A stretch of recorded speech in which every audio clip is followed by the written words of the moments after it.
नमस्कार मित्रांनो, मी उदय लाड पुन्हा एकदा स्वागत करतो आपल्या सर्वांचा आवडत्या युट्यूब चॅनल शेती मित्र वर व्हिडिओ पाहणाऱ्या प्रत्येक शेतकरी मित्राचे आणि कास्तकार बांधवाचे आजच्या व्हिडिओमध्ये मनापासून खूप खूप स्वागत। मित्रांनो, थंबनेल पाहितलं, टायटल वाचलं हो मित्रांनो, सामान्य कापूस उत्पादक कास्तकार बांधवांसाठी सर्वात महत्त्वाचा व्हिडिओ की जर आपल्याला या वर्षी मिळवायचं असेल कापसाचं विक्रमी उत्पादन, तर कापसाची लागवड झाल्यानंतर कापसाच्या पिकाला 100% असा द्या खताचा पहिला डोस। हो मित्रांनो, ही सध्याच्या कंडिशनची सर्वात महत्त्वाची अपडेट आहे। हो मित्रांनो, हा सध्याच्या कंडिशनचा सर्वात महत्त्वाचा व्हिडिओ आहे की जर आपल्याला या वर्षी मिळवायचं असेल एकरी 20 क्विंटल कापसाचं उत्पादन, तर कापसाच्या पिकाला लागवड झाल्यानंतर 100% असा द्या खताचा पहिला डोस। जर आम्ही सांगितलं त्याप्रमाणे आपण कापसाला खताचा पहिला डोस देण्यात यशस्वी झालात, तर या वर्षी आपल्याला कापसाचं विक्रमी उत्पादन मिळवण्यापासून कुणीही वंचित करू शकणार नाही। मग अशा परिस्थितीमध्ये कापसाच्या पिकाला लागवडीनंतर कोणता डोस द्यावा, या असणाऱ्या खताच्या डोस मध्ये कोणत्या खतांचा वापर केला पाहिजे आणि खतांचा वापर करत असताना कोणत्या खताचा वापर का आणि किती प्रमाणात करायला पाहिजे, या प्रत्येक प्रश्नाचं अचूक उत्तर जाणून घेण्यासाठी आता आपण सर्वांनी हा व्हिडिओ सुरुवातीपासून शेवटपर्यंत पहावा। हा व्हिडिओ सुरुवातीपासून शेवटपर्यंत पाहत असताना जर आपल्याला मनापासून आवडला तर जरूर या व्हिडिओला या ठिकाणी एक लाईक करा। जास्तीत जास्त कास्तकार बांधवांपर्यंत हा व्हिडिओ पाठविण्यासाठी या व्हिडिओला या ठिकाणी जरूर शेअर करा। शेअर करण्यासाठी आपण personal WhatsApp number, WhatsApp group, Telegram group, Facebook, Instagram, Snapchat या सोशल मीडियाच्या साधनांचा वापर करून जरूर या व्हिडिओची लिंक या ठिकाणी शेअर करा। राहिला असेल आपलं सबस्क्राईब करायचं तर प्रत्येक मायबाप शेतकरी मित्राला आणि कास्तकार बांधवाला हात जोडून मनापासून कळकळीची विनंती करतो की मायबाप शेतकरी मित्रांनो आणि कास्तकार बांधवांनो, आपल्या सर्वांना तर मी आपलं मानले। आयुष्याच्या शेवटच्या श्वासापर्यंत आपल्या सर्वांना मी आपलंच मानणार। आपण देखील मला आपलं आणि घरातील सदस्य या ठिकाणी मानत असाल तर जरूर चॅनलला सबस्क्राईब करून घ्या। सबस्क्राईब करण्यासाठी या व्हिडिओच्या डाव्या साईडला खालच्या बाजूस येऊन दिसणाऱ्या लाल रंगाच्या सबस्क्राईबच्या किंवा मराठीतील सदस्य व्हाच्या ऑप्शनला टच करा। त्यानंतर रंग बदलून बाजूला घंटी या घंटीला टच करून ऑल या नोटिफिकेशनला ऑन करा। यामुळे येणारा प्रत्येक व्हिडिओ हा आपणास या ठिकाणी मिळत राहतो। तर बघा मित्रांनो, सामान्य कापूस उत्पादक कास्तकार बांधवांसाठी सर्वात महत्त्वाचा व्हिडिओ की जर आपल्याला मिळवायचं असेल कापसाचं विक्रमी उत्पादन, जर आपल्याला मिळवायचं असेल एकरी कापसाचं 20 क्विंटल उत्पादन, तर कापसाच्या पिकाला लागवडीनंतर 100% असा द्या खताचा पहिला डोस। तर बघा मित्रांनो, खत हा अत्यंत महत्त्वाचा घटक आहे। आपल्या सर्वांना माहिती आहे की जो पहलवान असतो त्याच्या असणाऱ्या शक्तिवर्धनासाठी त्या ठिकाणी त्याला खुराक दिला जातो। हा खुराक असतो काजूचा, हा खुराक असतो बदामाचा। अहो मला सांगा, आपल्याकडे दुधाळ जनावर असेल तर त्याच्या दूध उत्पादनात वाढ होण्यासाठी इतर जनावरांपेक्षा आपण त्याला पेंड वेगळी देतो की नाही, देतो ना। मग आपल्या ही पिकाला अशा खुराकाची आवश्यकता आहे, मग आपलं ही पीक काहीतरी मागतंय आणि ही परिपूर्तता या ठिकाणी जमिनीतून होत नाही। अशा परिस्थितीमध्ये मित्रांनो आपल्याला आपल्या पिकासाठी आवश्यक असणारे घटक म्हणजे नायट्रोजन, फॉस्फरस आणि पोटॅशियम यांचा त्या ठिकाणी पुरवठा अतिरिक्त पद्धतीनं या ठिकाणी करावाच लागतो। मग अशा परिस्थितीमध्ये प्राथमिक अन्न घटक व दुय्यम अन्न घटकांचा या ठिकाणी मेळ कसा साधावा व या पद्धतीनं कसं असं कॉम्बिनेशन आहे की ज्या कॉम्बिनेशनचा वापर जर आपण केला व या वापरानंतर जर रिझल्ट बघितला तर आपल्याला या ठिकाणी एकरी 20 क्विंटल कापसाचं उत्पादन घेण्यापासून कुणीही वंचित करू शकणार नाही।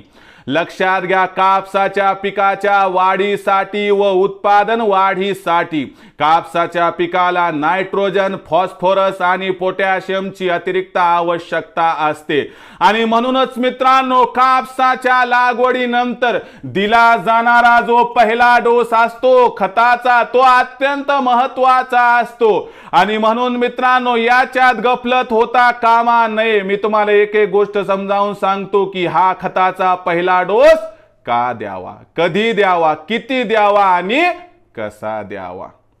तर मित्रांनो पहिले समजून घ्या का द्यावा।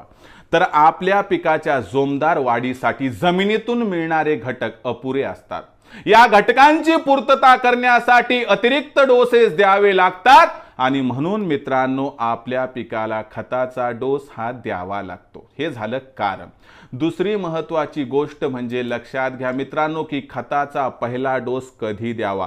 लक्षात घ्या खताचा पहिला डोस आपल्या पिकाला जेवढ्या लवकर तुम्हाला उपलब्ध करता येईल तेवढ्या लवकर उपलब्ध करा, कारण खताचा पहिला डोस लवकर उपलब्ध झाल्यानंतर लक्षात घ्या मित्रांनो हा डोस जमिनीतून दिला जातोय म्हणून हा डोस पिकाला उपलब्ध होण्यासाठी बराच कालावधी लागत असतो आणि यामुळे मित्रांनो जेवढं लवकर होईल तेवढा लवकर आपल्याला खताचा पहिला डोस या ठिकाणी द्यावयाचा आहे।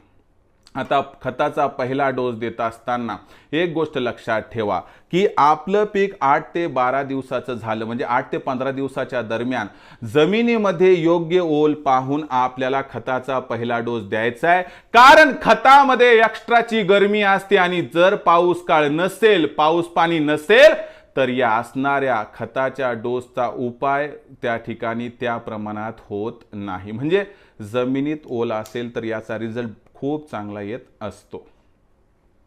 आता तुम्हाला सांगतो मित्रांनो की डोस कोणता द्यावा आणि त्याचं प्रमाण किती असावं ज्यामुळे तुम्हाला कसल्याही प्रकारची अडचण या ठिकाणी पडणार नाही। तर आता कसे काही जण म्हणतात सर आमच्याकडे हे खत मिळते, हे खत मिळत नाही। मग तुम्हाला असं समजावून सांगतो की बाबा हे खत मिळालं तर असं द्या, हे नाही मिळालं तर हे खत घ्या ना असं द्या, म्हणजे तुम्हाला अडचण पडणार नाही। आता तुम्हाला या ठिकाणी 4 कॉम्बिनेशन मी आणले, त्याच्यातलं पहिलं कॉम्बिनेशन सांगतो। तर खताचा पहिला डोस जेव्हा आपण देतात तेव्हा त्याला नायट्रोजन पाहिजे, फॉस्फरस पाहिजे, पोटॅश पाहिजे, कुणाला? कापसाच्या पिकाला। मग लक्षात घ्या मित्रांनो जर आपल्याकडे डीएपी उपलब्ध होत असेल म्हणजे डाय अमोनिया फॉस्फेट, जर डीएपी आपल्याकडे उपलब्ध होत असेल तर त्या ठिकाणी लक्षात घ्या मित्रांनो आपल्याला या डीएपी मध्ये काय आहे हे समजून घेणं गरजेचं आहे। अहो डीएपी मध्ये असते 18% नायट्रोजन आणि फॉस्फरस असते 46%, पोटॅशियम असते 0%, म्हणजे फक्त हा एकच खताचा डोस देऊन भागणार नाही। यासोबत आपल्याला पोटॅशियम वेगळं द्यावं लागेल। जर आपण डीएपी या खताचा वापर करत असाल पहिल्या डोस मध्ये तर वापर कसा करायचा समजून घ्या। आपल्याला डीएपी घ्यायचं एकरासाठी म्हणजे एकरभर कापूस असेल तर त्यासाठी 50 किलो डीएपी घ्या, 25 किलो एमओपी मिरॉप पोटॅश घ्या, याच्यात पोटॅशियम स्पेशल असते, आणि 10 किलो मॅग्नेशियम सल्फेट घ्या। मॅग्नेशियम सल्फेट का बरं? तर भविष्यामध्ये आपल्या कापसाच्या पिकामध्ये जो लाल्या रोग येतो ना याला रोखण्यासाठी आपल्याला या ठिकाणी मित्रांनो काय करायचं आहे तर या ठिकाणी आपल्याला मॅग्नेशियम सल्फेटचा वापर करायचा आहे। बहुतांश माझे मित्र काय करतात की लाल्या आल्यानंतर उपाय करतात। अहो येतो माहित आहे ना, मग काय करायचं लाल्या हा मॅग्नेशियम सल्फेटच्या कमतरतेमुळे येतो ना, मग पहिल्यापासूनच मॅग्नेशियम सल्फेट देऊ, तुम्हाला अडचण पडणार नाही। तर लक्षात घ्या मित्रांनो पहिलं combination 50 kilo DAP plus 25 kilo मिरॉप पोटॅश आणि प्लस 10 किलो मॅग्नेशियम सल्फेट, एकरी 85 किलोचा हा डोस असणार आहे. त्यानंतर कॉम्बिनेशन नंबर 2 की बाबांनो चला आपल्याला DAP उपलब्ध झालं नाही. आता कुठं कुठं कधी कधी काय होते की DAP उपलब्ध होत नाही. त्या परिस्थितीमध्ये आपल्याला काय करायचं, सेकंड ऑप्शन वापरायचे 10-26-26. हा कापूस उत्पादक कास्तकार बांधवांसाठी असणारा त्या ठिकाणी काळजाचा विषय आणि खूप महत्त्वाचं खत.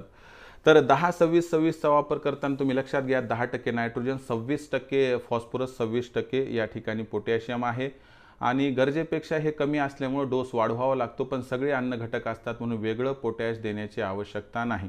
जर तुम्हाला 10-26-26 या असणाऱ्या खताचा वापर करायचा असेल तर लक्षात घ्या एकरी तुम्हाला 75 किलो 10-26-26 हे खत घ्यायचे आणि त्याच्यामध्ये 10 किलो मॅग्नेशियम सल्फेट मिसळायचे. या पद्धतीनं जर आपण पहिला डोस दिला तर आपल्या पिकाला नायट्रोजन, फॉस्फरस आणि त्यासोबत पोटॅशियम मिळते व सोबत मॅग्नेशियम आणि सल्फर सुद्धा या ठिकाणी मिळून जाते.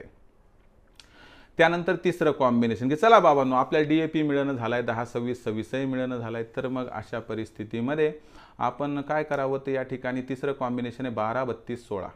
यात 12% नायट्रोजन, 32% फॉस्फरस, 16% पोटॅशियम आहे. तर हे सुद्धा आपल्याला या ठिकाणी प्रमाण वाढवून घ्यावं लागेल, वेगळं पोटॅश काय द्यायची गरज नाही. जर 12-32-16 हे खत तुमच्याकडे असेल तर तुम्हाला काय करायचं आहे, एकरी 75 किलो 12-32-16 आणि त्यासोबत 10 किलो कंपल्सरी मॅग्नेशियम सल्फेटचा वापर करायचा, म्हणजे एकूण 85 किलो. आता काही जण म्हणतील सर DAP पण नाही, 10-26-26 पण नाही, 12-32-16 पण नाही, पण आमच्याकडे 20-20-0-13 खूप मोठ्या प्रमाणात उपलब्ध आहे. चालतो का? चालायला सगळंच चालते, फक्त कॉम्बिनेशन योग्य पाहिजे.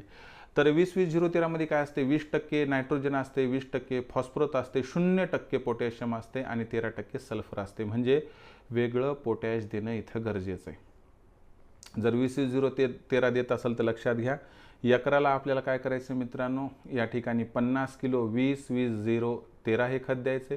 त्याच्यामध्ये 25 किलो आपल्याला काय करायचे, एकरी मिरॉप पोटॅश मिक्स करायचे आणि 10 किलो मॅग्नेशियम सल्फेट.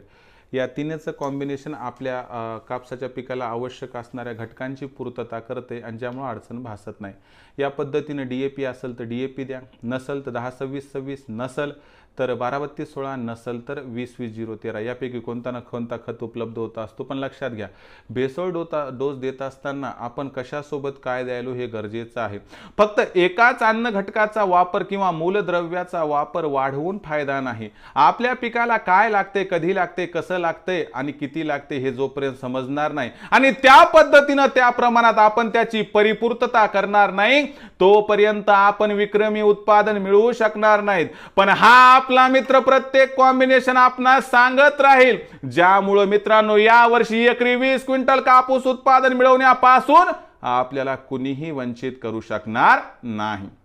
हा होता खताच्या पहिला डोसचा असणारा व्हिडिओ. यासोबत मी खताचा दुसरा डोस, खताचा तिसरा डोस याचाही व्हिडिओ घेऊन येणार आहे. सोबतच मित्रांनो कापसाची पहिली, दुसरी, तिसरी, चौथी, पाचवी फवारणी यात कोणत्या औषधाचा वापर करायचा, औषधाचा वापर का करायचा, किती करायचा, कसा करायचा, सोबत 19-19चा वापर कोणत्या फवारणीत करायचा, 12-61-00 त्यासोबत 0-52-34 आणि 00-50चा वापर कधी कसा करायचा, ज्यामुळे यावर्षी लक्षात घ्या आपल्याला विक्रमी उत्पादन मिळवण्यापासून कुणीही वंचित करू शकणार नाही. तर मित्रांनो एक गोष्ट लक्षात घ्या की काय देतात यापेक्षा कधी आणि कसं देतात आणि ते पिकाला लागू किती प्रमाणात पडते यावरती उत्पादन अवलंबून असते. वेळ सरून गेल्यानंतर जर आपण उपायांचा उपयोग केला तर काही अर्थ आहे का, अजिबात नाही. म्हणून मित्रांनो जमिनीमध्ये ओल असेल आणि 8 ते 15 दिवसाचा कापूस आपला असेल तर तेव्हा बांगडी पद्धतीनं जर आपण या ठिकाणी या डोसचा वापर केला तर 100% आपला फायदा होऊन जाईल. तर मित्रांनो भविष्यात कापसाबद्दल कोणतीही अपडेटेड माहिती म्हणजे की बाबा कापसाची त्या ठिकाणी फवारणी, खत व्यवस्थापन, पाणी व्यवस्थापन, कीड व्यवस्थापन सगळ्या पद्धतीची माहिती मी तुमच्यासाठी घेऊन येत राहणार आहे. त्यामुळं आपल्या कापसाच्या उत्पादन वाढीसाठी पाहत रहा आपलं आवडतं यूट्यूब चॅनल शेती मित्र. मी आशा करतो की हा व्हिडिओ आपणास आवडला असेल, त्यामुळे या व्हिडिओला प्लीज जाता जाता एक लाईक करा. जास्तीत जास्त कास्तकार बांधवांपर्यंत हा व्हिडिओ पाठवण्यासाठी नक्की शेअर करा. शेअर करण्यासाठी आपण personal WhatsApp number, WhatsApp group, Telegram group, Facebook, Instagram, Snapchat या सोशल मीडियाच्या साधनांचा वापर करून जरूर या व्हिडिओची लिंक या ठिकाणी शेअर करून द्या.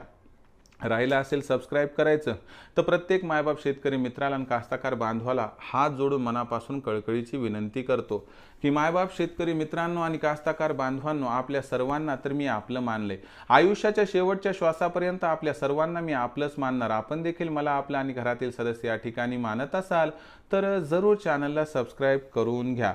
सबस्क्राईब करण्यासाठी या व्हिडिओच्या डाव्या साईडला खालच्या बाजूस येऊन दिसणाऱ्या लाल रंगाच्या सबस्क्राईबच्या किंवा मराठीतील सदस्य व्हायच्या ऑप्शनला टच करा. त्यानंतर रंग बदलून बाजूला घंटीला टच करून ऑल नोटिफिकेशनला ऑन करा. यामुळे येणारा प्रत्येक व्हिडिओ हा आपणास या ठिकाणी मिळत राहतो.